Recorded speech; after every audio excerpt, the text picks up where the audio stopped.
This meeting is being recorded. So we're going to look at how to solve systems of two linear equations of two unknowns. And we're going to focus first on the graphing method. I'm going to briefly touch base with that. I'm not going to spend too much time on that. And then I'm going to show you two algebraic techniques called the substitution or the elimination or the addition method. All right, here we go. So let's take a look at one.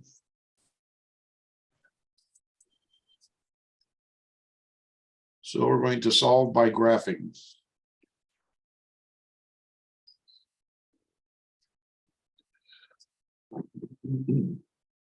And here are the two equations in the system.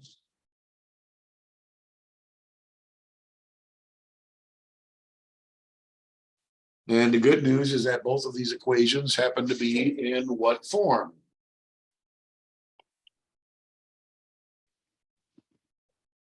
What form are these equations in? Anybody?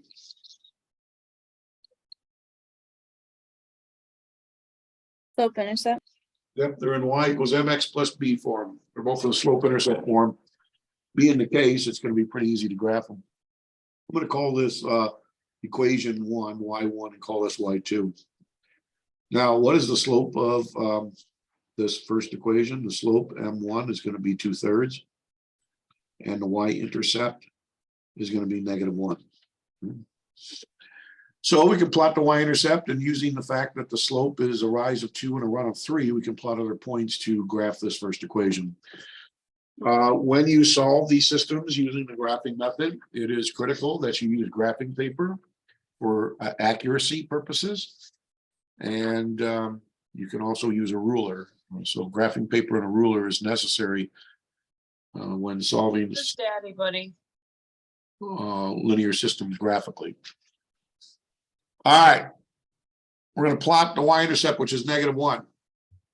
And we're going to assume these tick marks on these axes are spaced 1 unit apart. There's -1, the y-intercept, and then the slope is 2/3. So for every 2 units I go up, I go 3 to the right. 1, 2, 3. Plot another point. Up 2, 3 to the right. 1, 2, 3. Plot another point. Up 2, 3 to the right. And we could do this indefinitely here.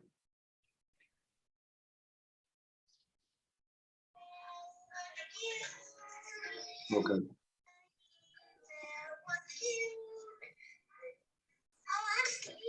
Oh. All right, so now I'm going to take a ruler and I'm going to put a line through these points here. And we have the graph of the first equation in that system. I'll put y1 next to it. Now we need to graph the second equation in this system of two linear equations and two unknowns. Second equation also is in slope-intercept form, so its slope is 1/6, and its y-intercept is +2. Plotting the y-intercept of 2, then going up 1 and 6 to the right will enable me to plot more points to accurately graph the second equation here. So here we go. So the y-intercept again is +2. There's my y-intercept.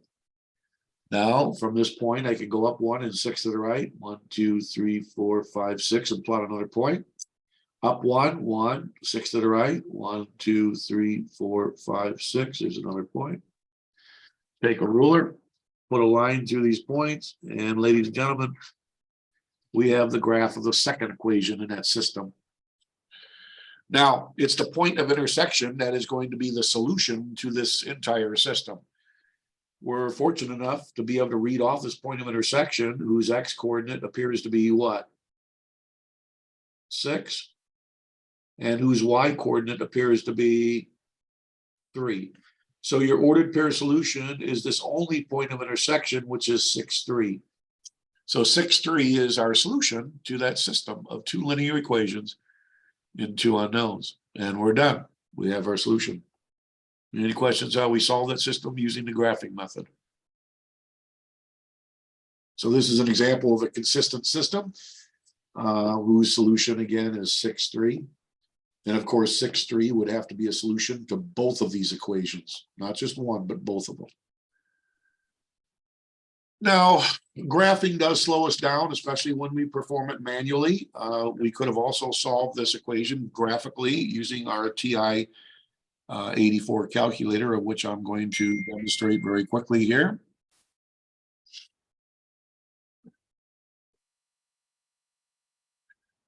So we're going to solve this system using our graphing calculator. Go to y equals the equation editor, clear out any garbage and make sure there's no stat plot turned on. And we're just going to type in these equations. And for y1, I'm going to type in 2/3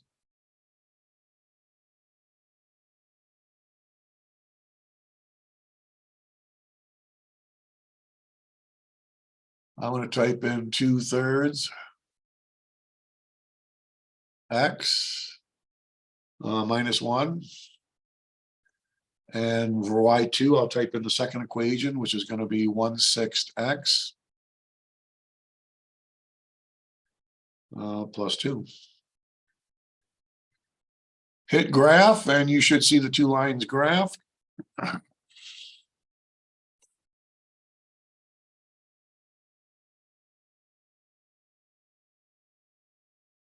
To find the point of intersection, we can hit our second button followed by the trace button to go to calculate. Then we can go down to the intersect function.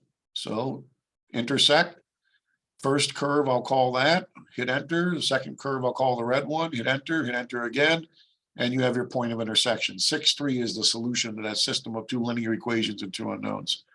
6,3. Any questions how we solve that via the graphing calculator? A lot quicker than solving it manually, obviously. Okay. All right, so that one has been solved.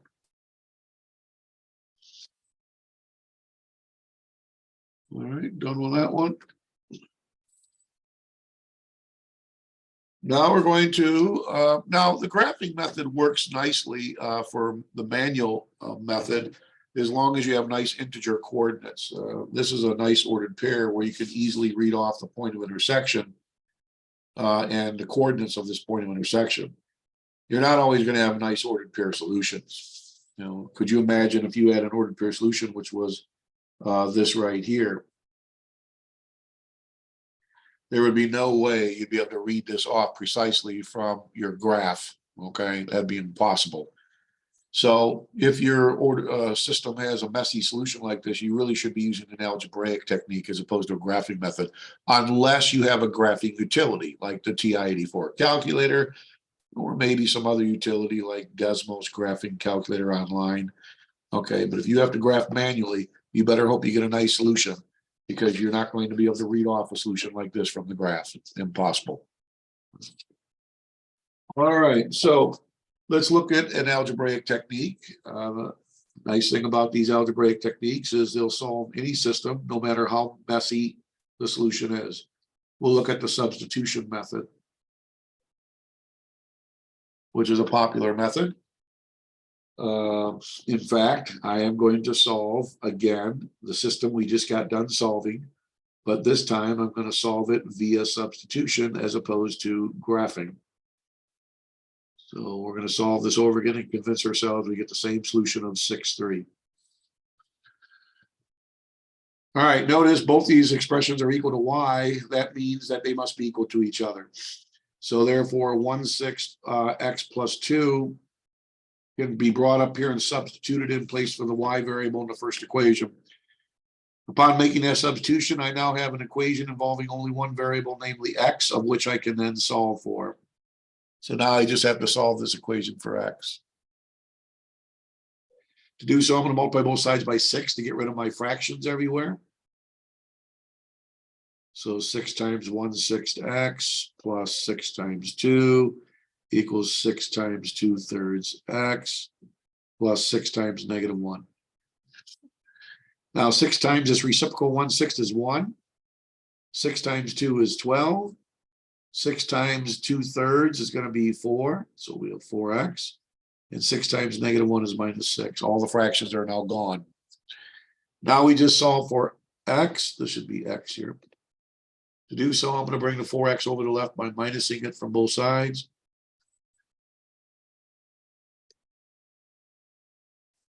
Then I'm going to take the 12 over to the right by minusing 12 from both sides. And now I just solve for x. Divide both sides by -3, and it does appear that the x coordinate is 6. So X is 6. But remember, ladies and gentlemen, these systems have ordered pair solutions. So you got to make sure you don't just find one of the coordinates. You got to find both X and Y coordinates. Must be an ordered pair solution. Knowing that X is equal to 6, I can bring that up into any one of these equations. It doesn't matter which one, and replace X with 6 and then solve for Y. I'm going to use the first equation here. So Y is equal to 2/3 times X, which is to say 2/3 times 6 minus 1. 2/3 of 6 is going to be 12/3, which reduces down to 4. 4 minus 1 is 3, ladies and gentlemen. The Y coordinate is 3. And we can clearly see that we get the same solution that we obtained graphically. Only this time we used an algebraic method called the substitution method and got the same ordered pair solution. 6-3. Any questions how I solve that system using the substitution method?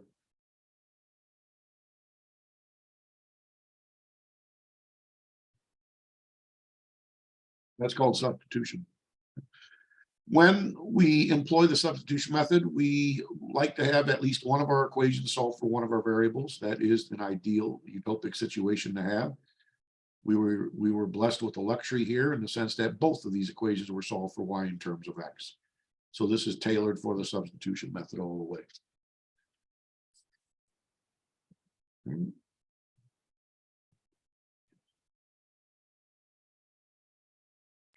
I had a question. Can you go Yeah. back to that real quick? The last problem? Yeah. Okay. When you're done, do you have to plug it? Does it matter which one you plug in for No. Y? We do them Does both. not matter. You can take the 6 and put it in here and solve for Y, or this one and solve for Y. It doesn't matter. Okay, either one, you'll get the same solution. So that's good to know. Okay, so 6-3. The reason why it doesn't matter which one you plug it into, because your ordered pair solution has to be a solution to both these equations, not just one, but both of them. So it doesn't matter which one you choose. Any other questions? All right, now that was a nice one because it was already basically tailored for the substitution method. Sometimes you may not have that luxury. For instance, this one here is probably more aptly suited for the addition or elimination method. But suppose I want you to solve it. I want you to solve it via substitution. Well, the problem is neither of these equations is solved for X or Y. So we're going to have to take it upon ourselves to solve one of these equations for one of our variables. And which equation do you think would be the easiest one to solve for a particular variable? First or second? First one. First one looks a little simpler, and we probably want to solve it for what variable? X. X. So to solve for X, we just simply subtract 3Y from both sides. So therefore, I'm going to solve the first equation for X. Solve for X. And that means I subtract 3Y from both sides. And when I do that, I will get X is equal to 5 minus 3Y. Everybody understand how I solved the first equation for X?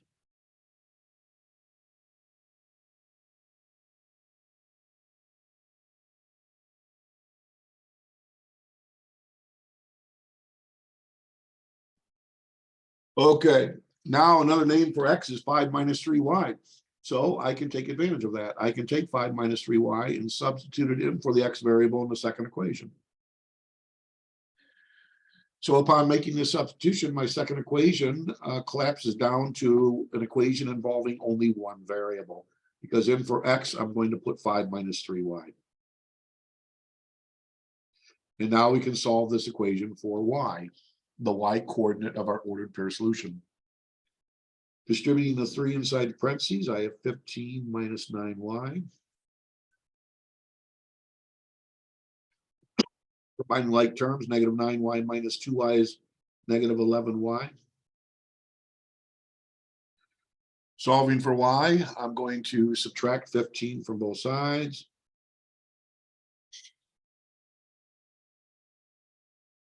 And then I just divide both sides by what? By negative 11. So it looks like Y walks out of this with a value of positive 3. So that's your Y coordinate. But we're not done, because remember, solutions have to be ordered pairs. So I have to find the X coordinate. And which equation would probably be the nicest one to use to solve for X? Although you could choose theoretically any of these equations, solve for X, why not choose the one that's already solved for X in terms of Y? So we'll use this equation. So X is equal to 5 minus 3 times Y. Y is replaced with 3. So X is 5 minus 3 times 3. X is 5 minus 9, or negative 4. And we're done. We have our ordered pair solution. Negative 4, 3 is our ordered pair solution, and the only ordered pair solution to this system of two linear equations in two unknowns. So that illustrates the substitution method. Any questions about that one? I feel like in intermediate algebra, I don't know if I'm right or wrong, I can't remember. Could you also just times -3 into the first equation and then do it like that? Because then your x's could cancel out, or no? Yeah, you're a little ahead of us. That's called the addition or elimination method. I'm going to get to that method. Okay. Sorry. But that probably would be the way to go for this system, although I did want us to demonstrate the substitution method for this one. So that's what I wanted for this one, substitution. So I solved the first equation for X and then went from there. Now, but you're right. This one probably is more tailored to another algebraic technique called the elimination or the addition method. So we'll hang on to that, and maybe we'll come back and solve that using that technique in a moment here.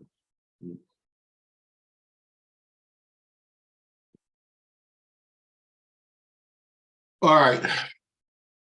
So this substitution method here, is it making any sense here at all?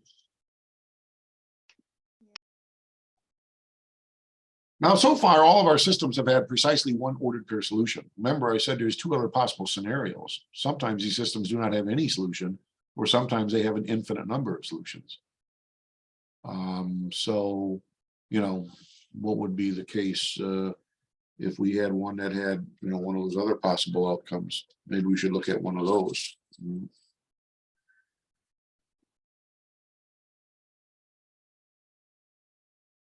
And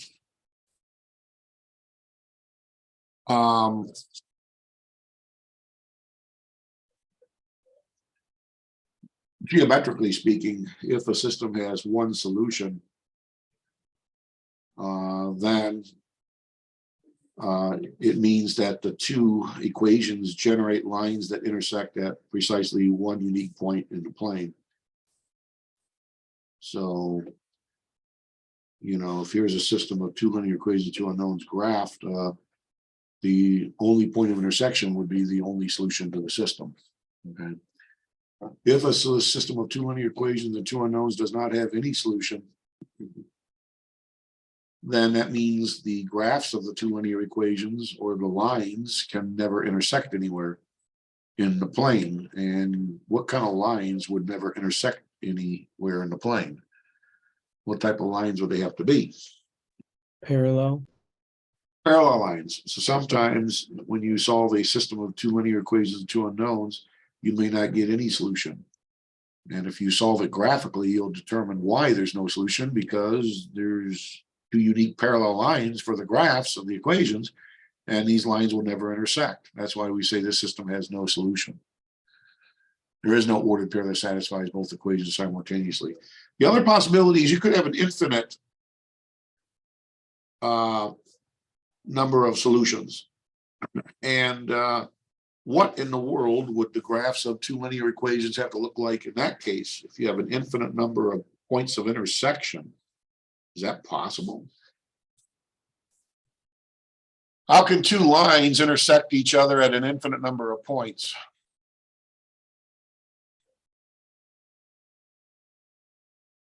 Well, as it turns out, sometimes when you solve a system of two linear equations, two unknowns, it turns out that the equations are really one and the same equation. They may not look like it because they might differ only by a real number factor, but they really are the same equation. So sometimes when you solve a system, you'll discover that both equations generate the same graph, the same line. And that makes sense then, because a line that lies on top of itself will intersect itself at an infinite number of ordered pairs, okay? So you got three possible scenarios represented graphically here. One solution, one unique point of intersection. No solution, parallel lines. Infinite number of solutions, the lines are literally the same, okay? But what if you were not solving these systems graphically? What if you're using an algebraic technique? How are you going to be able to determine, whether a system has no solution or infinite number of solutions? Well, let's take a look at one here. Y is equal to 2x plus 6. And our second equation is going to be this one right here. So we have a system of two linear equations and two unknowns. Want to solve it, and it looks like the substitution method would be the way to go here, since the first equation is solved for y in terms of x. So we're going to solve by substitution.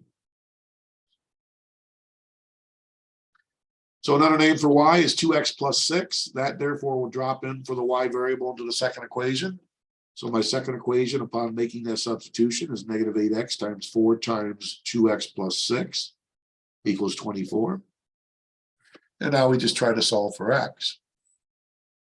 We are going to distribute the 4 inside the parentheses here. So we have plus 8x plus 24, and that's equal to what? 24.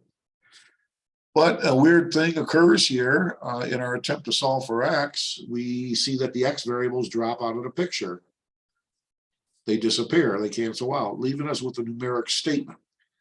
And all we have to do is ask ourselves, is this a true or false numeric statement? Well, this statement is true all day long. If this ever happens where you lose your variable you're trying to solve for and you're left with a true numeric statement, you would conclude that such a system has an infinite number of solutions.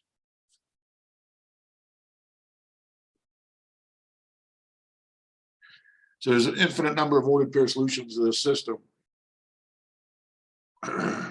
And geometrically speaking, if you were to graph both these linear equations, you would discover that they are the same line. Now, that also means that these equations really are identical to each other. It sure doesn't look like they're the same equation, but if you were to take this first equation here, and if I was to multiply it by like 4, both sides of the first equation by 4, I would still have an equivalent first equation, but it now would look like what? It would be 4y equals 8x plus 24. And do you agree that if I take the 8x over to the left side of my equation by subtracting it from both sides, lo and behold, we discover that the first equation is really equal to the what? Oops, is really equal to the second equation. Do you agree? So the first equation really is the second equation.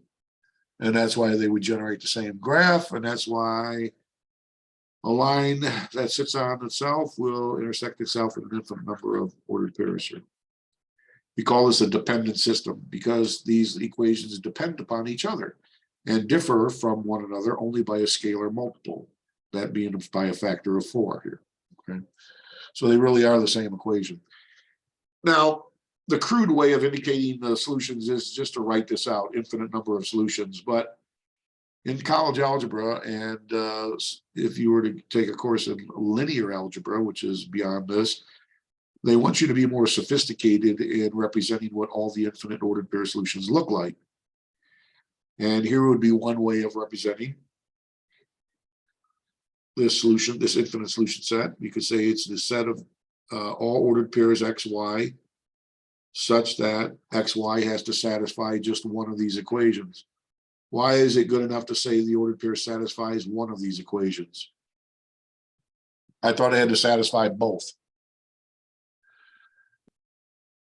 Because they're the same. Yeah, they're the same equation. So if xy satisfies maybe the first equation, it automatically satisfies the second equation and vice versa, because these are the same equation. They're identical. So all you gotta do is say this infinite set of ordered pair solutions is a set of all ordered pairs xy such that just choose one of your equations. Doesn't matter which equation you choose. I'll choose the first one, such that y better be equal to 2x plus 6. This is a way of denoting what all infinite ordered pair solutions must look like. As long as the ordered pairs satisfy this equation, it's a solution to this system. And you got to admit, there's an infinite number of ordered pair solutions that satisfy this equation. Because all you do is, if you choose something for x, all you have to do is multiply by 2 and add 6 to that to generate what y is.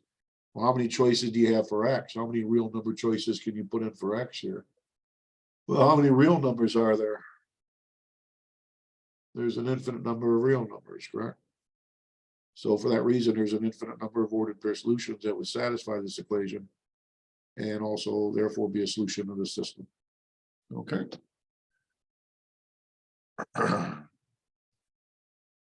Now, or another way to represent this solution set is to represent it this way. It's the set of all ordered pairs x, but y, the y coordinate has to be 2x plus 6. Such that x is any real number. This is equivalent to this. These are saying the same thing. Okay. So more sophisticated ways of representing what our infinite number of ordered pair solutions actually look like for a system like this, for a dependent system.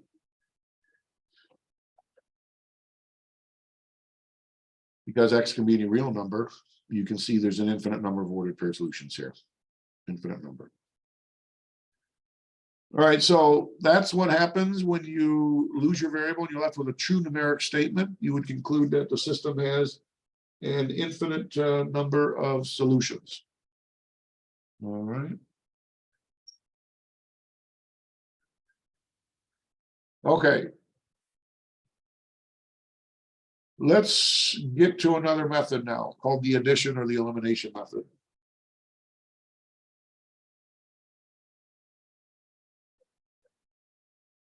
Now, for this technique to work efficiently, you normally like our equations or linear equations to be in standard form. That's to say, we like to have x and y on the same side of the equation. We like to have our x variables lined up, y-like terms lined up, and our constant terms lined up. This is the form we like to have our system in. And then the idea is that it is our hope that when we add these equations together, that we eliminate one of our variables. That's why we call this the elimination method, or sometimes we coin it as being just the addition method. Right? So let's see if we can solve a system using the elimination method. In fact, we're going to do one that we've already done, and it would be this one here. And does anybody know, by checking back in your notes, what the solution to this system turned out to be? What was the solution? You remember when we solved this by the substitution method? What did we get for an ordered pair solution? -4,3. Okay, -4,3. So I'm going to write that down. But this time we're going to solve it by elimination instead of substitution. And we had better crank out the same ordered pair solution. All right, to use the elimination method, we like to have our x variables lined up in a column, y variables and our constants lined up. So we're good to go. The problem is when I add these equations together, we fail to eliminate the x variable and we fail to eliminate the y variable. And that is no good. This is not going to work because I cannot explicitly solve for x or y when you have two unknowns of just one equation. So it does appear at this point in time like the elimination method is failing. It's not working. Well, we'll show you that we can make it work though, okay? But we have to make a decision. So do we want to eliminate x or y? And you know, it really doesn't matter which variable you choose to eliminate. You know, whatever you choose, just make sure you do things correctly, you'll get the same solution. But with a little visual inspection with your system, oftentimes you can save yourself a little bit of work or tons of work, okay? What variable appears to be easier to eliminate here, x or y? Now, to eliminate a variable means that we need to make their coefficients opposites or additive inverses of each other. So what variable looks like it would be a little easier to get rid of, X or Y? X. X. In fact, since we have a 3x in the second equation, it would be great if I could somehow make this become a negative 3x. Well, does that mean I could just erase the 1 and put a negative 3 in there? Well, you can do anything you want, but that's illegal algebra. That's not correct. No, in order to force a negative 3 in front of this x in my first equation, I would have to multiply the entire first equation by negative 3 to maintain an equivalent equation. So we can do that. We can multiply the entire first equation by negative 3. Now, when I do that, I'm going to put the new transformed equivalent system over here. I'll put it over here. So negative 3 times 1x is negative 3x. Negative 3 times 3y is minus 9y. And negative 3 times 5 over here, don't forget that, is equal to negative 15. Sliding the second equation underneath this new equivalent first equation, we have this new equivalent system. And any solution to this equivalent system will also automatically be a solution to our original system. Okay, now when we add these equations together, we notice something beautiful happening here. The x variable is eliminated. And that's why we did what we did back over here to arrange for that to happen. X is gone, the y's add up to negative 11. And the right-hand side adds up to what? Negative 33. Now to solve for y, we divide both sides by negative 11. And what does it appear y is equal to? Y is equal to 3. Okay. So our y coordinate is 3. Looking pretty good, correct? We still got to find the x coordinate. Now to find x, it doesn't matter. You can find x one of two ways. One way to find x is to go back to your original system and maybe choose to eliminate the y variable and then solve for x. Or since we have a nice value for y, which is a nice integer here, you don't really have to do that. All you have to do is take the 3, substitute it into one of these equations for y, and then solve for x. And it doesn't matter which equation you choose. I'm going to go with the original first equation here. So using x plus 3y equals 5, in for y is going to go 3. And now I just solve for x. So x plus 9 equals 5, subtract 9 from both sides, and lo and behold, x walks out with a value of negative 4. And we do get the same solution that we got by solving the system using the substitution method. Okay. So this technique illustrates the addition or the elimination method. Same solution, either way. And it doesn't matter how you solve these systems. I mean, you have to get the same solution, regardless of the technique you choose. Because math has to be consistent with itself. All right. If it isn't, it's not, it's deemed as being rubbish. And it is discarded. So the whole field of math cooperates with itself. All right. Okay, so that is the solution to that system of 2 linear equations, 2 unknowns that was using what's called the elimination or the addition method. Any questions with what just happened there?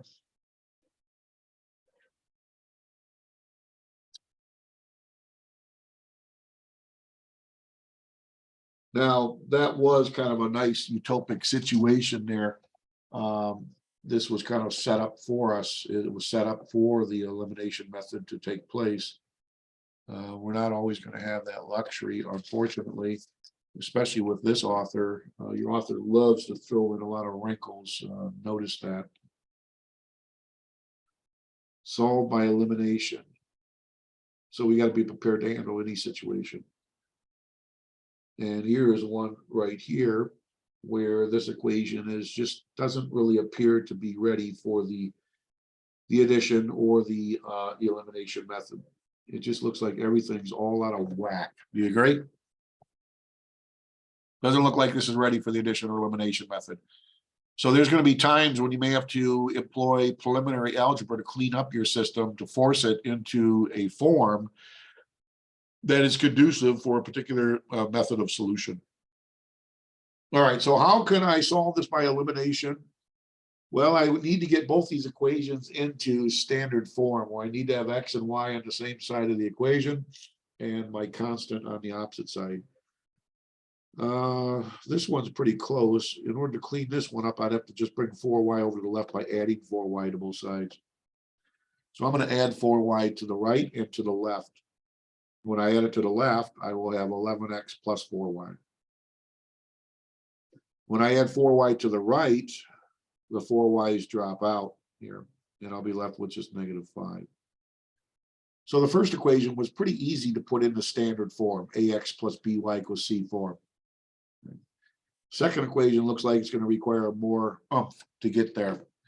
We're going to have to distribute the 2 first inside the parentheses.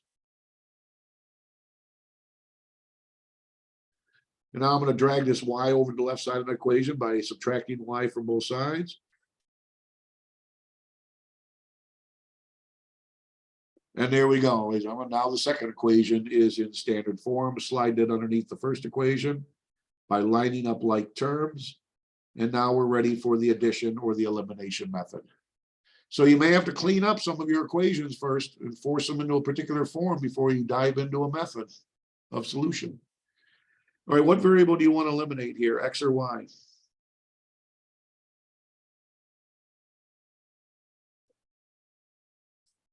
X or Y?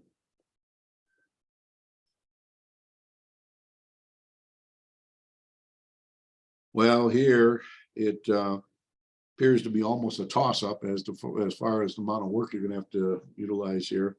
I'm going to eliminate X here.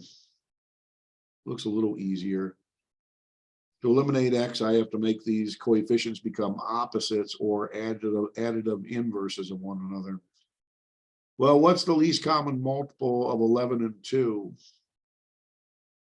That would be 22. 22. I'm going to force a positive 22 in front of X in the first equation here by multiplying the first equation by 2. And I want this, therefore, to be a negative 22x here. So I'm going to have to multiply the second equation by -11. All right, so here we go. We're going to transform our system into an equivalent system now. 2 times 11x is going to be 22x. 2 times 4y plus 8y. 2 times -5, -10. Now we multiply -11 into the second equation. -11 times 2x, -22x. -11 times -5 plus 55y. -11 times 22 is going to be what? No, what's 11 times 22? Well,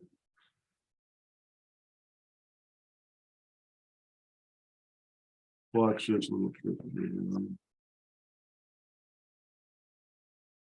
22 times 11, do you agree is 22 times 1 plus 10? No, it's 22 times 1. 22. What's 22 times 10? 220. So what's this going to give me? 242. There you go. There's 22 times 11, 242. That's a little trick I borrowed from elementary school. See that there? When you don't have a calculator. All right, so it's 242. Adding these equations together, the X variable is eliminated, and that's a good thing. Y variable hangs around, and in fact gives me 63 of those Y's. And the right-hand side is 242 minus 10, which is 232. Divide both sides by 63, and I got my fingers crossed that Y is going to walk out with a nice integral value. Does it? Wouldn't that be -242? No, yeah. Yes, this should be -242. Uh-oh. Yeah, you're right. The good news is I bought a brand new bottle of whiteout from the dollar store, so I'm in business still. That's the good news. All right, can never have enough whiteout. Now, -10 plus a -242 is -252, correct?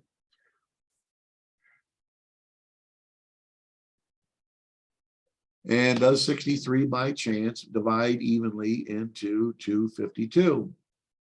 Oh, I don't know. I think it does 4 times.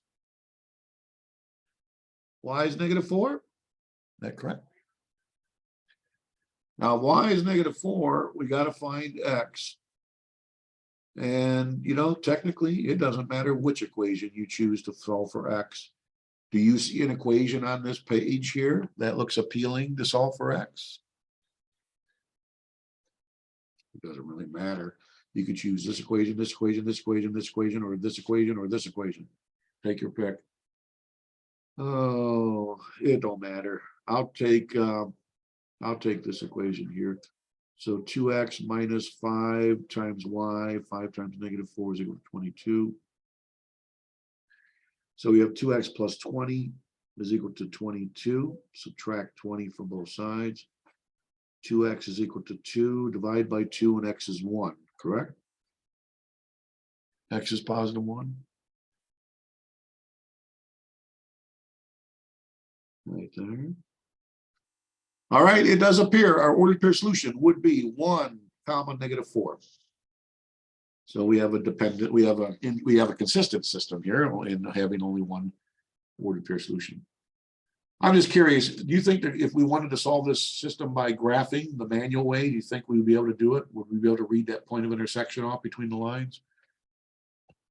Kind of looks like it. You're correct. That looks like that would be doable. Looks like that would be doable there.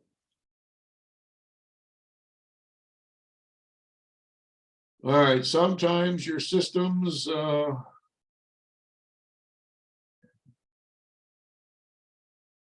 I said, are not nice systems. Sometimes your systems give you messy solutions. I'm going to show you one next like that. This is a nice one here, a nice solution here. Oftentimes when you do model natural phenomena using systems of equations, the solutions are very messy decimal solutions.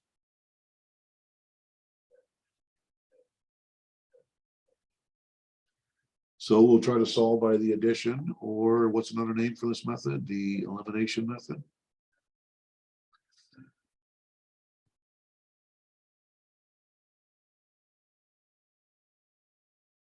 And the good news is at least the system is basically good to go here as far as the elimination method is concerned. We have things lined up properly. What variable do you want to eliminate, X or Y?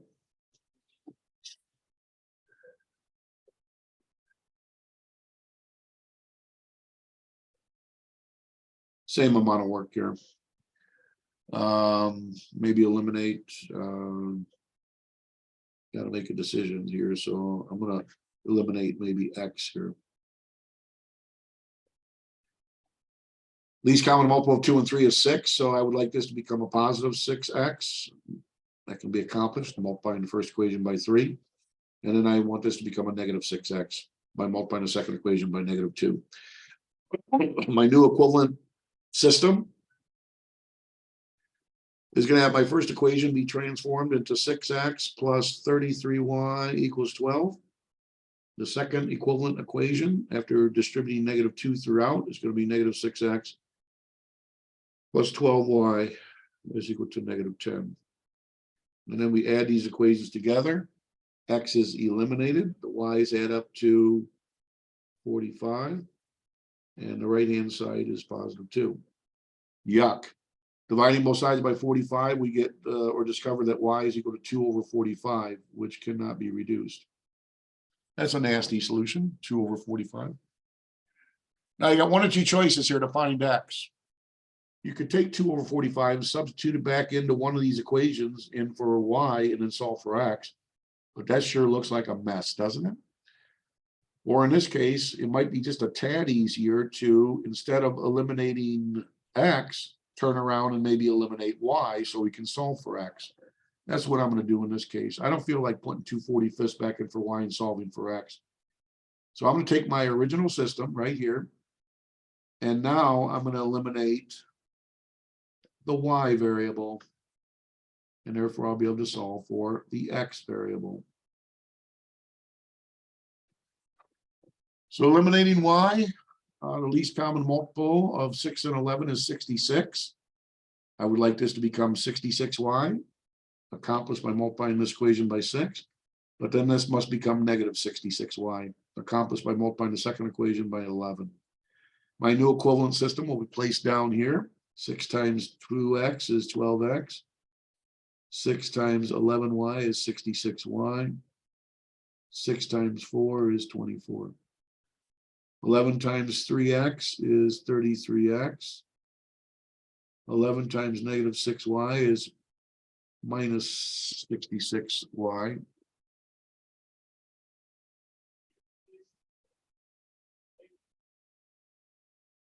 That's going to be minus 66y.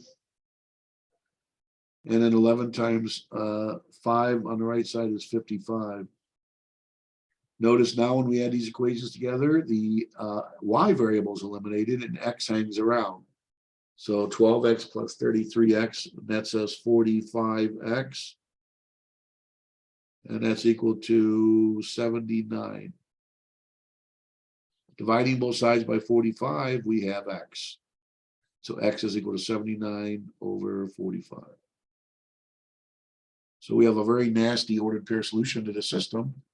And the ordered pair solution would be 79 over 45 for the x coordinate and 2 over 45 for the y coordinate. And that's your answer. So that's a case there. If you get a nasty value for one of your coordinates, instead of substituting it back into one of your equations to solve for the other coordinate, feel free to eliminate the other variable to solve for the remaining coordinate variable. Okay. Any questions how we solve that using the addition or the elimination method here? And you know, this would be very, very difficult, if not impossible, to read this off as a point of intersection between these two lines. I mean, that's going to be impossible to read exactly this ordered pair solution off from the XY plane. So the only graphical way of solving this system would be to use a utility, a graphing utility that could zero in very closely on the solution. Otherwise, you really just should use one of these algebraic techniques to solve it. All right, so let's see, what time is it? 1:25. All right, so I would like you to, try a couple problems here. We'll call this classwork 1. This is the 21st day of March. It happens to be my birthday today. And Happy birthday. Happy birthday. All right, that's great. But let me put this in here that I don't want any more birthdays. I just want to stay where I am or maybe go backwards. Is that possible? It's kind of strange when you're young, you aspire to be old, but when you're old, you aspire to be young. That's the way it is. All right, how did I get on this subject? Oh yeah, today's the 21st day of March. Let's see if you can solve a couple of these here. Solve by addition method. Now, what's another name for addition? Or I could have said what? Elimination means the same thing. You think it's possible to have decimals in a system? The answer is absolutely, you betcha. You could have decimals, you could have fractions. So this system presents us with decimals. So anybody want to work with the decimals? I didn't think so. How about get rid of them first? What would we multiply both sides of these equations by to eradicate the decimals? What would you want to do first? Multiply both equations by 100. I'm multiplying both sides of these equations by 100. You'll get rid of all your decimals. I recommend you do that first, okay? Then solve it using elimination. So try that one there, and let's see if you can. Let me try another one here. Okay, solve by substitution. And here it is, 5y plus 800 is equal to x. And the second equation is 3x minus 10y is equal to 1900. All right, go ahead. I'll give you some time to solve these. We'll call that classwork number 1. one solved by elimination, the other one by substitution. See if you can get your ordered pair solutions or.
All right, number one, the first thing you probably want to do is get rid of all those decimals. I'd multiply both equations by 100, and at least when you do that, you'll clean it up. You get knock out all the decimals, and then it's easier to deal with.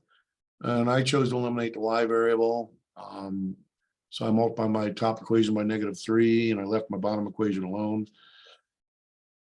In which case I generated this right here. Add my equations together. And then I solved for x and got -1. I put -1 in for x into one of my equations. I chose this equation up here. Replace x with -1 and solve for y. And did anybody get this sort of solution here?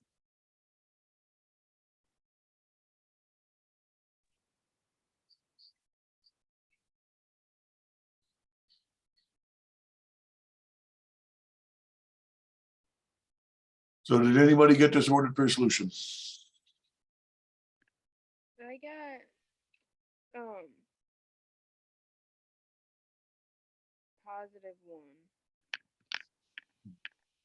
Well, let me double check everything here. And of course, you want to make sure that you wrote the problem down correct, because if you didn't write the problem down correct, then all efforts are in vain.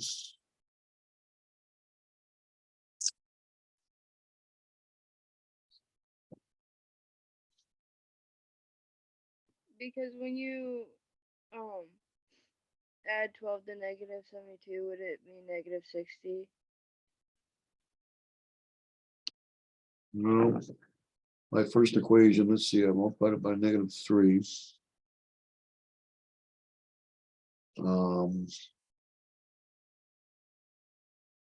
Second equation, I just brought it on down.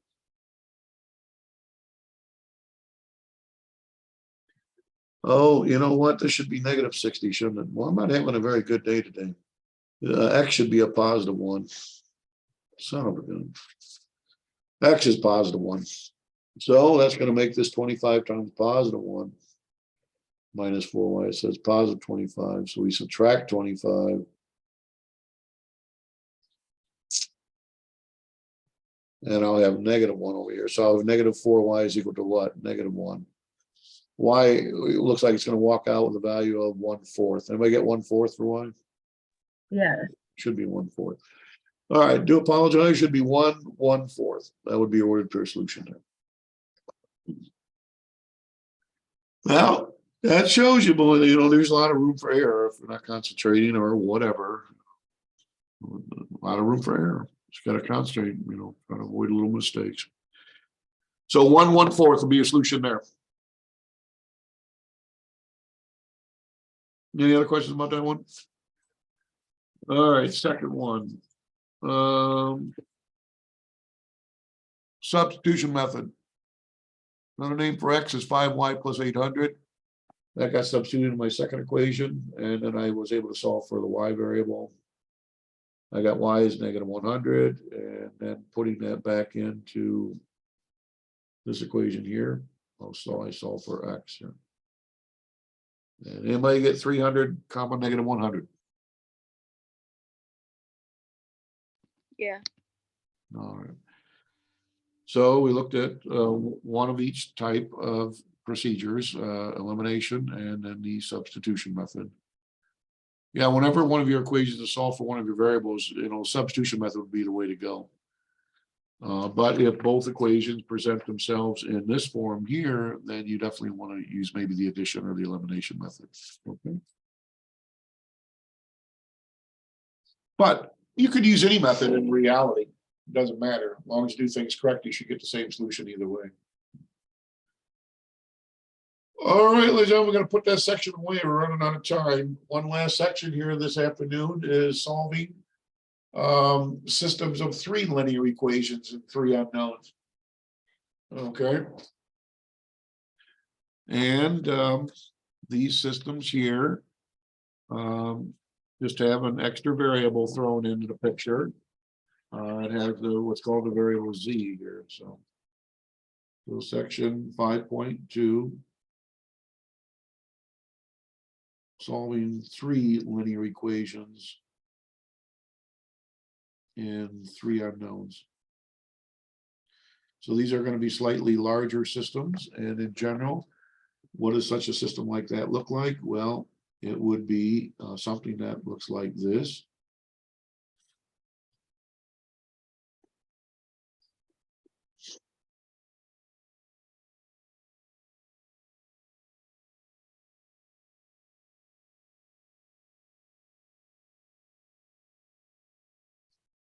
All right, so this is a larger system. It's a system of 3 linear equations and 3 unknowns. It's a linear system because all your variables are raised to the first power. That's why it's called a linear system. Linear systems are much easier to solve than nonlinear systems. Okay, we'll get into nonlinear systems a little bit later on. The main method for solving these systems is called the elimination method. Yes, it works essentially the same way as it did for systems of 2 equations and 2 unknowns. What does a solution to this system look like? Well, a solution must be not an ordered pair, but must be an ordered triple. Called an ordered triple of the form of x coordinate, y coordinate, and z coordinate. Okay. Geometrically, where does an ordered triple lie? Well, it does not lie in the xy plane. It actually lies in what's called the XYZ spatial coordinate system. You have to use a little bit of imagination here, ladies and gentlemen. This x-axis actually comes right out of the paper, comes right out of the paper right at you. And it goes behind the paper too. But it's difficult to draw that way, so I have to draw it this way. So, but the x-axis really does come right out of the paper. Y-axis runs left and right, z-axis runs up and down. The intersection point of these 3 axes is called the origin. Its ordered triple address is 0, 0, 0. All right.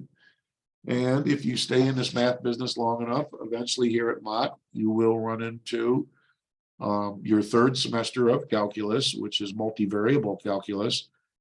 And in multivariable calculus, you start working with surfaces that are graphed in the XYZ spatial coordinate system. Okay. So we're actually talking about a coordinate system that is allocated for space now, not just confined to the plane. All right. And so an ordered triple will be a point that's plotted in space that has a particular X, Y, and Z coordinate. It'll be some point plotted in space now, not just confined to a plane. All right. And now when you solve these systems, just like with their smaller counterparts, you either could get one solution, or you could have no solution, or you could have infinite number of solutions.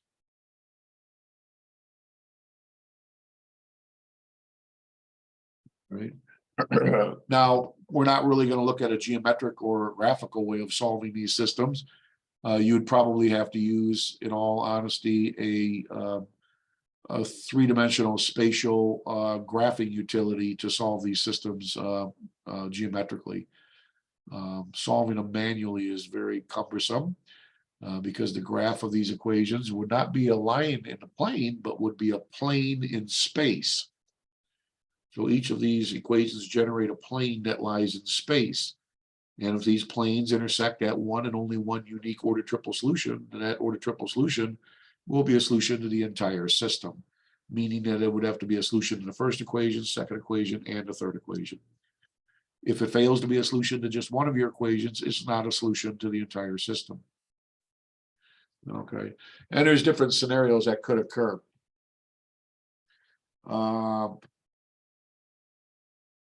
For instance, you could have 3 planes here that just intersect at one point in space. Okay, and that common point of intersection, ladies and gentlemen, would be the solution to the entire system. All right. Or conceivably, you could have your planes, which are represented by your 3 equations, maybe intersect at a common line in space. All right. So maybe these three planes, intersect in space at a common line, in which case you'd have an infinite number of ordered triple solutions that would lie on this line.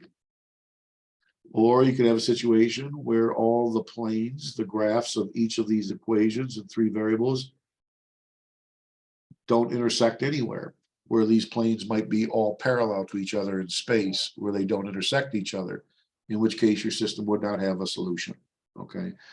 So these are the graphical interpretations of what it means for a system to have one, none, or infinite number of solutions. And your author does a much better job in section 5.2.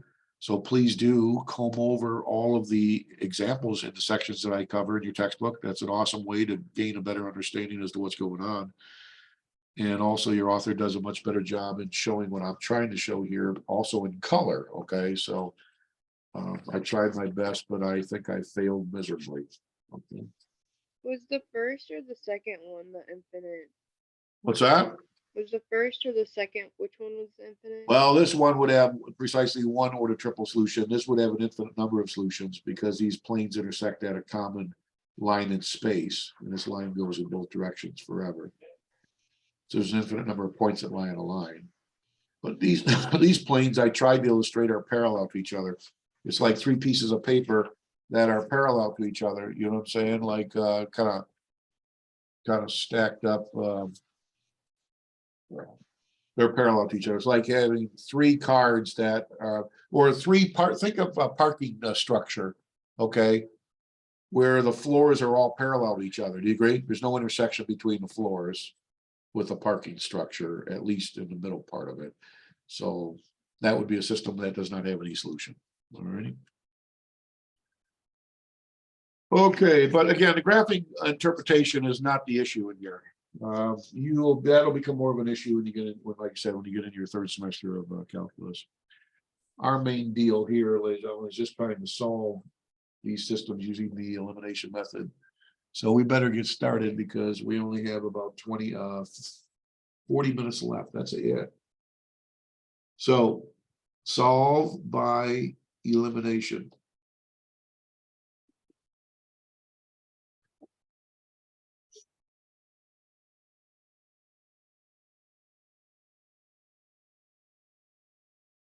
This system here, solving this system, as you'll find out in the end, is easy as solving. It is as easy as 1, 2, 3 solving this system. You'll see what I mean. A little bit of math humor injected into this, but you won't notice that till the very end. All right, so we're going to solve the system of three linear equations and three unknowns. The key when you use this elimination method is you just have to remain organized. You need to keep track of your equations.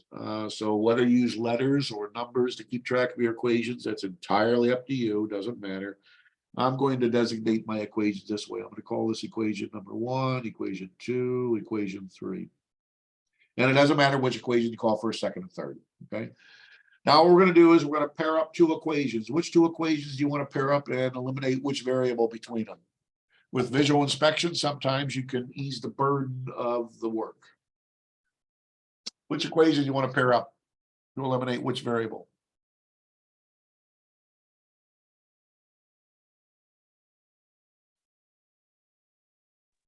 The first two and y. All right, so let's pair up equations 1 and 2 and eliminate the y variable. Technically, it does not matter which two you pair up and which variable you choose to get rid of. The key is whatever you do, you got to do things correctly. But it looks a little easier to pair up 1 and 2, get rid of y in this case. Why not take advantage of that?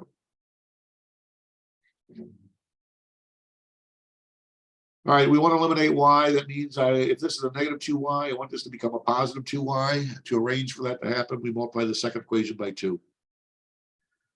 So my new equivalent system is going to be slid over to the right.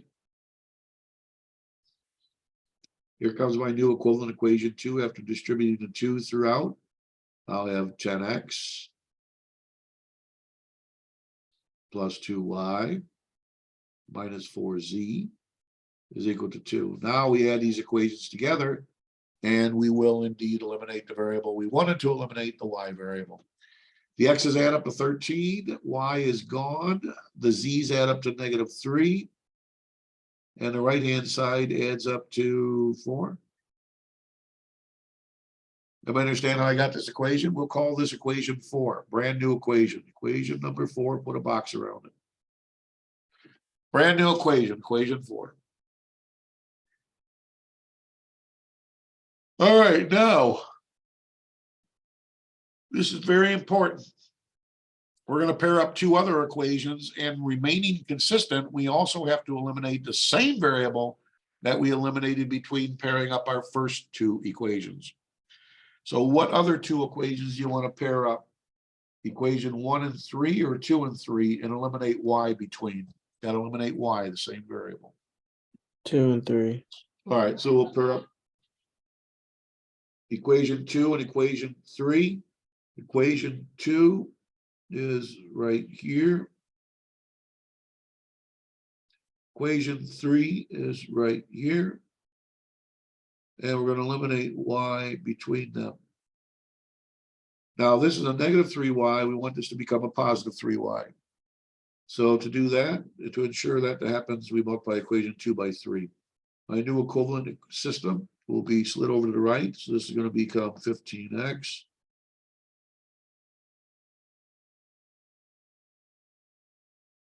plus 1 plus 3y minus 6z is equal to 3. Equation 3 slides underneath unaltered. Now we're going to add these equations together, and upon doing so, we're going to eliminate the y variable.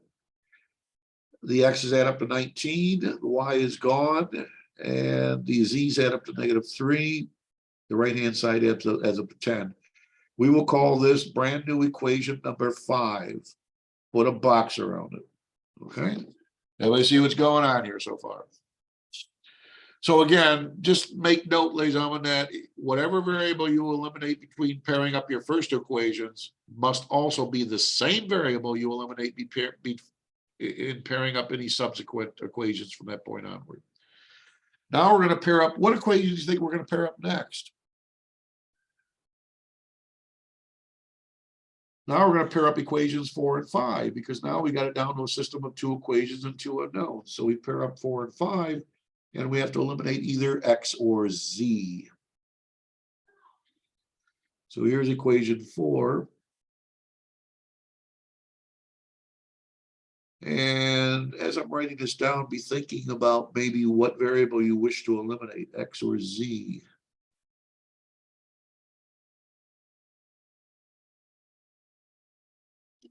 Let's see here. X or z. Z. Z looks a lot easier to get rid of than x. Getting rid of x would be a bear. Could be done, but you probably need your calculator to help you out a little bit. All we got to do to get rid of z here is just multiply one of my equations by a -1. And it doesn't matter which equation you multiply by -1. Don't multiply both of them by -1. You'll just, defeat your purpose. I'm going to multiply the first one by -1. My new equivalent equation 4 is therefore going to become 13x plus -13x plus 3z equals -4. My new my equation 5 slides underneath this one. Now we add these equations together, and yes, z will be eliminated. The x's add up to 6. The right-hand side adds up to 6. Now we can solve for x by dividing both sides by 6. And it looks like the x coordinate of our ordered triple solution walks out with a value of 1. That's what x is.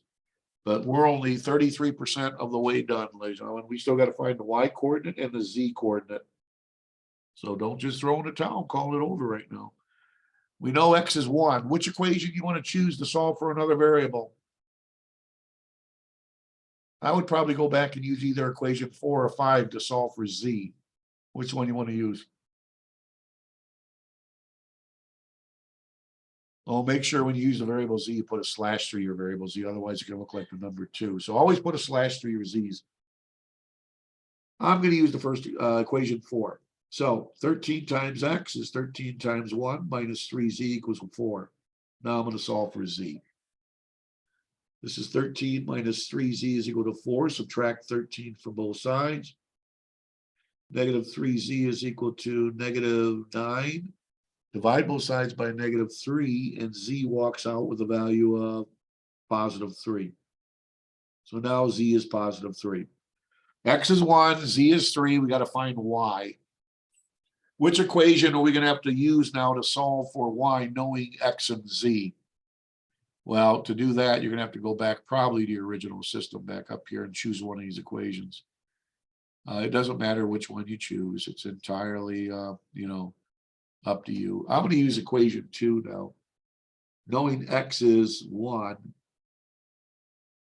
knowing z is 3, I can now solve for y. So therefore, I got 5 plus y minus 6 equals 1. And what's this going to give me? 5 minus 6 is negative 1. So y minus 1 equals 1. Add 1 to both sides. Y is equal to 2. And ladies and gentlemen, we have our ordered triple solution. As it turns out, the x coordinate is 1, the y coordinate is 2, and the z coordinate is 3. As simple as 1, 2, 3. Huh? Pretty amazing how that solution just turned out for that system, and that's it. 1, 2, 3. That's your x, y, and z coordinates.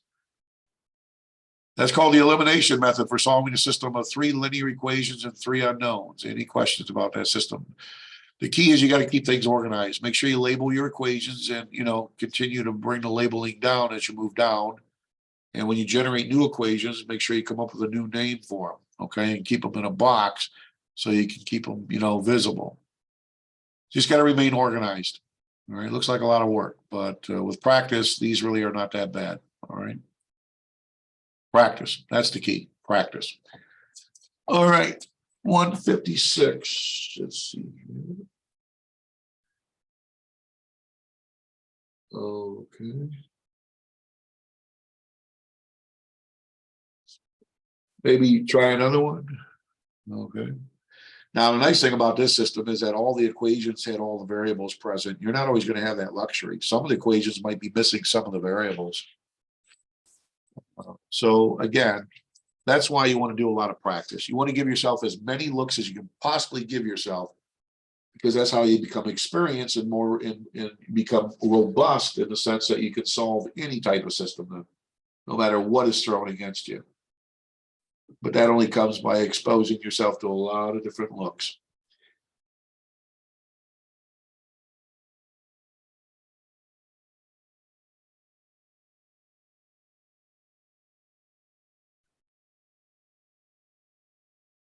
All right, so we're going to try to solve this system of 3 linear equations and 3 unknowns, and it looks like it's all out of whack. Okay. We would like to line up our x variables, our y variables, and z variables, and our constants, but it just doesn't look like that's happening here so far. First of all, I'm going to have to drag this 5z over to the left to get this one kind of like in standard form. So therefore, I'm going to rewrite this as 3y minus 5z equals negative 12. This one here, we're going to have to clean it up a little bit. We got to distribute the 5 in here. So we'll have 5x plus 5z is equal to 2z plus 5. Now I'm going to move the 2z over to the left by subtracting 2z from both sides.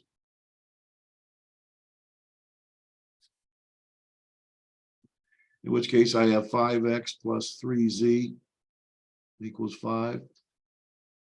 This equation here is okay. So here I'm going to now rearrange this here. I'm going to bring it down here so I can line up my variables. So I got 2x plus y, but there is no z. My second equation is going to be 3y minus 5z equals negative 12. Third equation is going to be 5x plus 3z is equal to 5. There we go.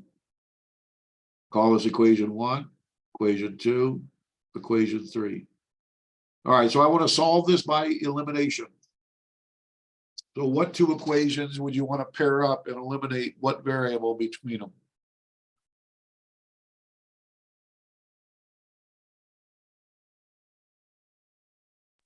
One and two and get rid of y. Let's see, so we get rid of y, 1 and 2. All right, we can do that. Equation 1, equation 2.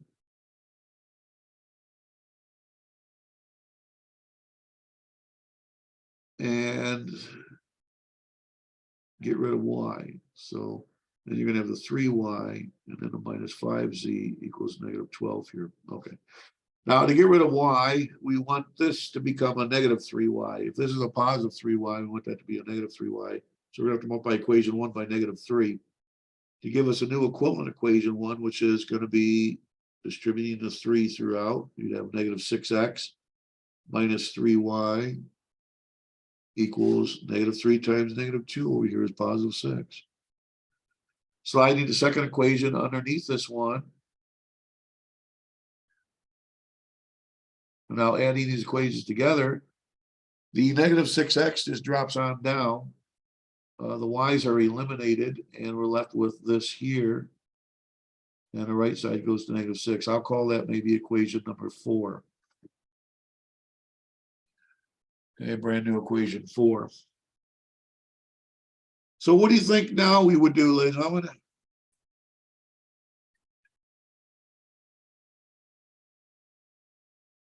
Well, notice we did eliminate y between 1 and 2, but if you paired up equations 1 or 3 or 2 and 3, all the equations don't have y. So in essence, we can't really, adhere to that consistency anymore. What I do detect here is that this equation 4 has an x and a z, and equation 3 has an x and a z. Why don't we pair up equations 3 and 4 and eliminate either x or z? So pair up equations 3 and 4.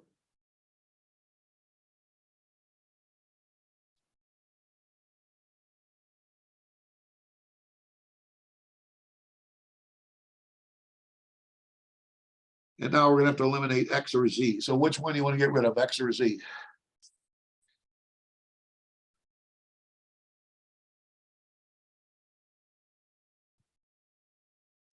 About the same amount of work either way here. X or z? X. All right, if this is negative 6x, this is 5x, least common multiple of 5 and 6 is 30. I want this to become 30x and this to become negative 30x. Equation 3 gets multiplied by 6. And that'll give me, I'm going to have to slide it down here. So my new equivalent equation 3 is going to be 30x. 6 times 3z is 18z. And 6 times 5 is 30 on the right.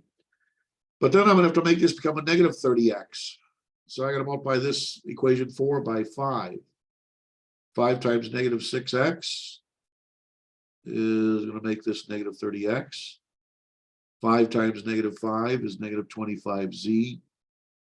And 5 times negative 6 is negative 30. And now this. Now, when we add these equations together, the x's are eliminated. The z's add up to negative 7. And the right-hand side goes to 0, looks like, doesn't it? Yes, sir. So what's z equal to?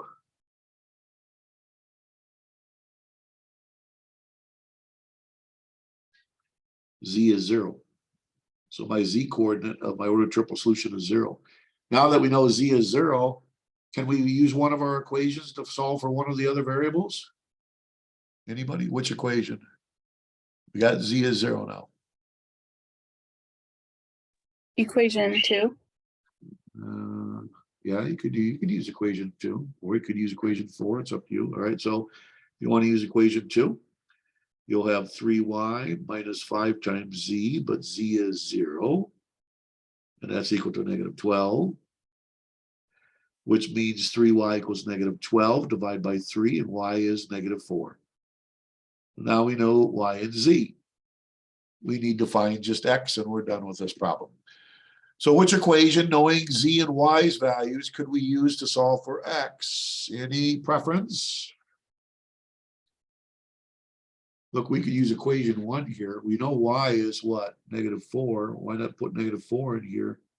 Or you could use equation 3 to solve for x. You know, it's up to you, okay? You know, actually it looks like easier to use equation 3 here because z is 0. It's nice to work with 0.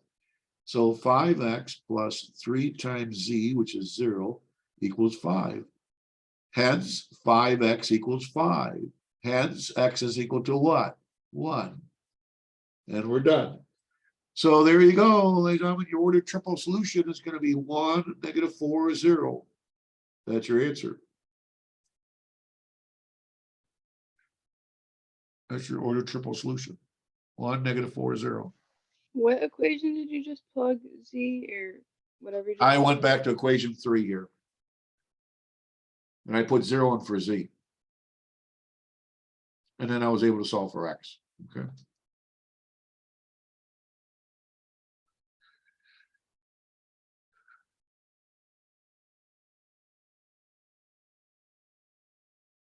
Is this elimination method making any sense for systems of 3 equations, 3 unknowns? So essentially, it's kind of like we keep pairing up equations as we get it down to 1 equation and 1 unknown. That's basically what's really going on here. But every system's a little different. So you may have to just, you know, try a couple of these to give you all different looks. Like for instance, just because we paired up equations 1 and 2 and eliminated y, doesn't mean we're able to eliminate y between any other 2 equations paired up, because that was not possible, because the other equations did not have, both equations did not have y. All right. So in that case, we had to use equation 4 paired up with equation 3 because they both have x and z. And then we eliminated x between them to find z. Okay. So yeah, again, the key is practice. And make sure you do look at some of the examples in the section that I'm covering. Your author does a good job in laying the steps out. Just by going through the examples is really going to help your understanding of what's going on here. All right.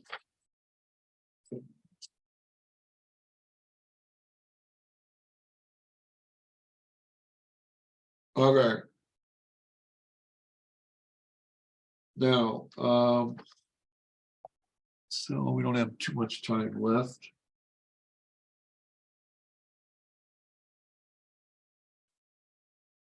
All right, any questions about that one there?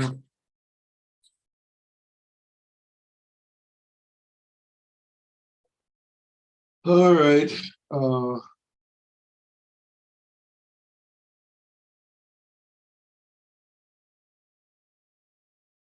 It's all by elimination.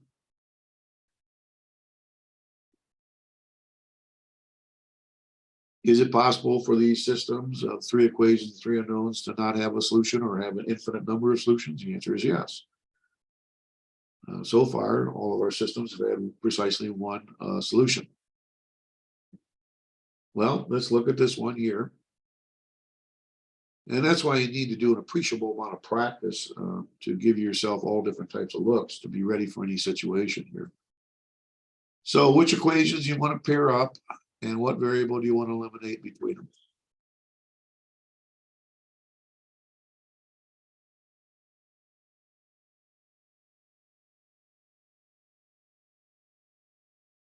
Two and 3 to get rid of y.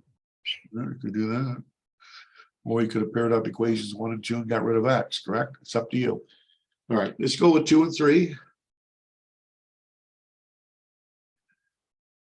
And we will eliminate the y variable between them. Looks like it's good to go as is. We don't have to do any transformation on any equation. Add these equations together and the x's add up to 4, the y's are eliminated. The z's add up to 6, and the right-hand side adds up to -3. We'll call this equation number 4. Put a box around it. Okay. All right, what other 2 equations do you want to pair up? And to remain consistent, which is important now because we have all our variables, we also want to eliminate y between the next 2 equations we pair up. What other 2 equations do you want to pair up to eliminate y?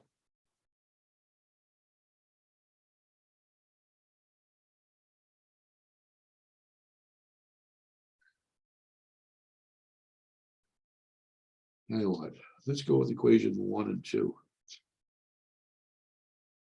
And eliminate y between these two.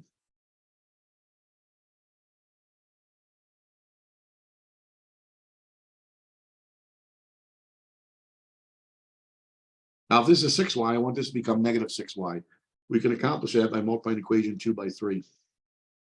Therefore, my new equivalent system and equations are going to be slid over to the right here. This equation is going to be 3x minus 6y. 3 gets distributed into all these here. Plus 6z is equal to 9.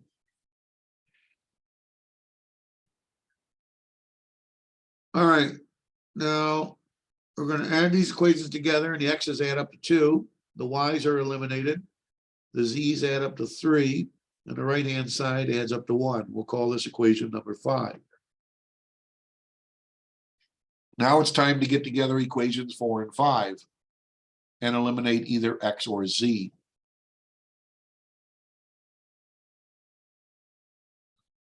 So equation 4. And here comes equation 5.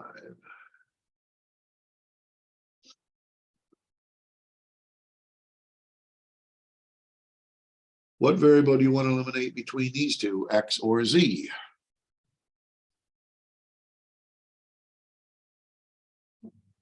X.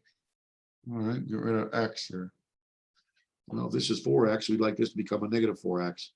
We could accomplish that by multiplying equation 5 by negative 2.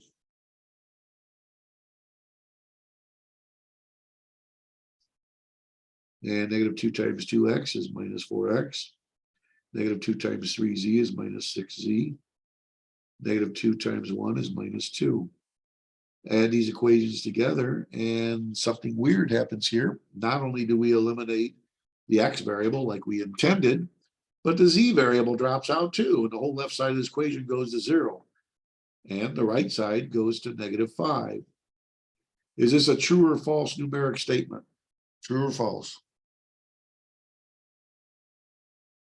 That's false. And so we'll slam on the brakes and conclude that this system has no solution. That's it. Done. No solution to this system. There is no ordered triple that satisfies all 3 equations simultaneously. That one's done. No solution. Is that good there? That makes sense. No solution there.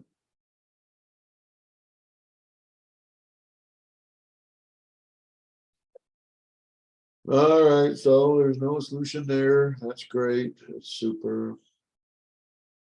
Okay.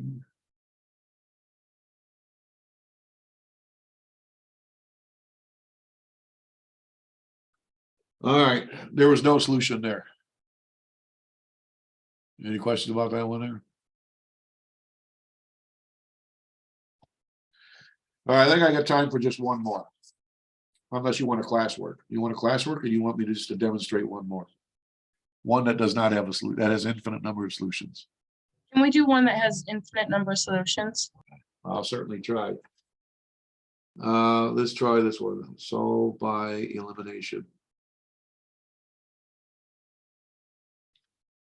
And so we have 2x plus y equals negative 3.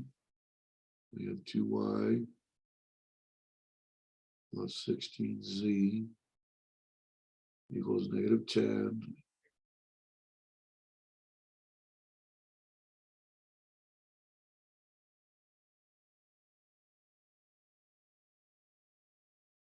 Call this equation 1, equation 2, equation 3. So, what do you think, ladies and gentlemen? Which equations are we going to pair up?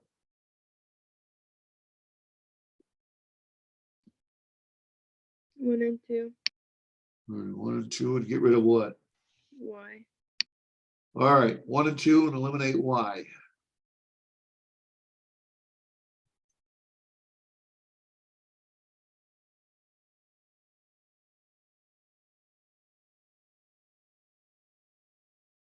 Therefore, the first equation has to get multiplied by -2 to force a -2 in front of y.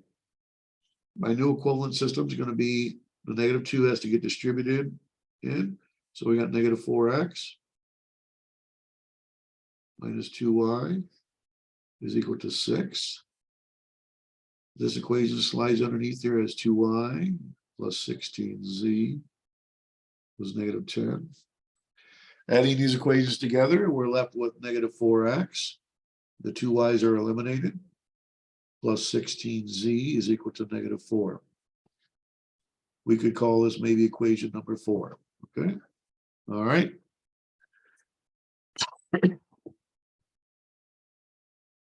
That's just great. Now what?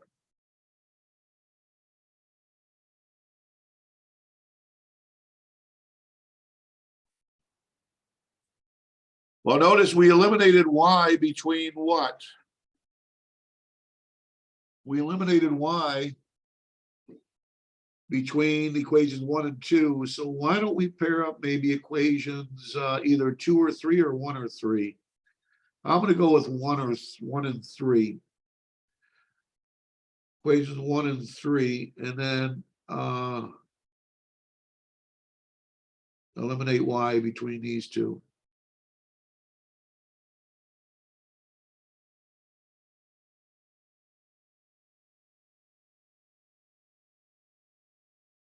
So I'm going to eliminate y between these two now. So I'm going to multiply equation 1 by 3.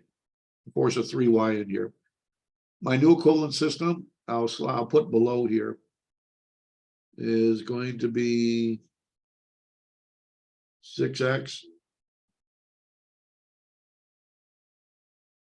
3 times -3 is -9. And this equation slides underneath here. C equals 8.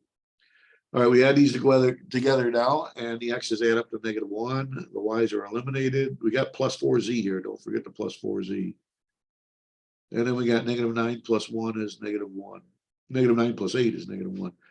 We'll call this equation 5. Now we're going to pair up equations 4 and 5 and eliminate what? Either x or z.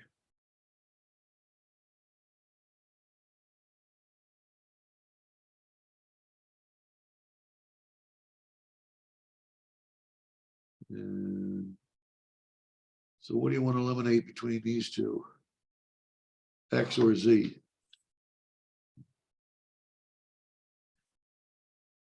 Let's get rid of x. I'm going to make this become a positive 4x by multiplying the equation 5 by -4. So my equation 4 slides down here unaltered. Equation 5 is undergoing a facelift. It's going to become 4x minus 16z equal to positive 4. Now, when we add these equations together, not only are we eliminating x, but we're eliminating z also. Everything drops out. And the right side goes to 0, too. So in this situation, we're left with a true numeric statement. So therefore, ladies and gentlemen, we will conclude that this system has an infinite number of ordered triple solutions.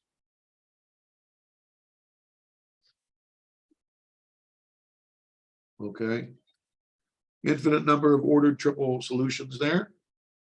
And let's see here. Now, to illustrate what all those solutions look like here, you want to be more sophisticated about this whole situation. I'm going to let z be what's called a free variable, meaning it can take on any real number value. So I'm going to solve this equation 5 for x in terms of z. So how do we do that? Well, solving this equation for x, I subtract 4z from both sides.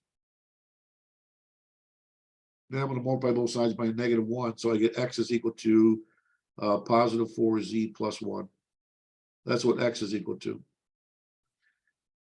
Now I notice also equation number 2 up here has y and z. I'm going to solve for y in terms of z. So to do that, I subtract 16z from both sides. Divide both sides by, what's that? In our homework, are we gonna have to do this further step, or are we just gonna stop at infinite solutions? They may have you do this, okay? So what I'm gonna do is, I mean, all you gotta do is choose one of your variables to be a free variable. And you can let it assume any numeric or any real number value. But if that's the case, then you gotta solve your other equations for the other variables in terms of that free variable. So I said, I'm gonna let Z, be a free variable where it can take on any real number value. That means I gotta solve X in terms of Z, and I also have to solve for Y in terms of Z. And you'll see what's gonna happen here. I divide by 2, and I get Y is equal to negative 8Z minus 5. So what I've accomplished here is that X must be equal to 4Z plus 1, and Y must be equal to negative 8Z minus 5. So I solve for X and Y in terms of Z. And this is how you can represent your solution set now. You can say our solution set is a set of all ordered triples where the X coordinate must be in the form of 4Z plus 1, right? Because X was equal to 4Z plus 1. The Y coordinate must be in the form negative 8Z minus 5. And Z is free to roam and be anything, such that Z is any real number. And there you go, ladies and gentlemen. This indicates what all infinite ordered triple solutions must look like. If you choose any real number for Z, the X coordinate has to be this and the Y coordinate must be that. Okay. All right. I don't know if they're going to go that heavy in Alex on that, but your author does demonstrate a couple of these also in your textbook. Make sure you do look over those and see how your author, arrives at the infinite number of solutions like that. All right. And that's all I have time for. Okay, so we have been solving systems of linear equations today, both 2x2 systems and 3x3 systems. Okay.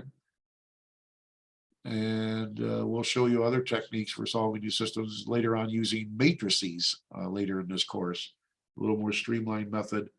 And I'll also show you on your calculator how you can solve these systems very quickly. All right.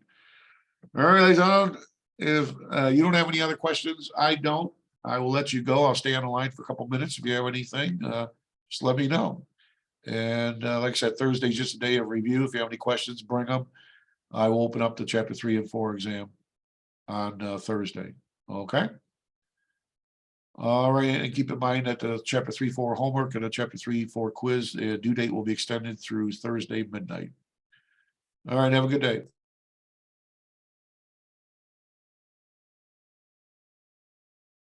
Yeah, all the homework for this chapter is due like tonight, right? This is chapter 5 we're doing here. Okay. Well, yeah, for that, yeah. Yeah, no, this is due later on. Okay, I'm just talking about the chapter 3 and 4 Alex homework and quizzes. All right, that'll be due by midnight Thursday night. Okay.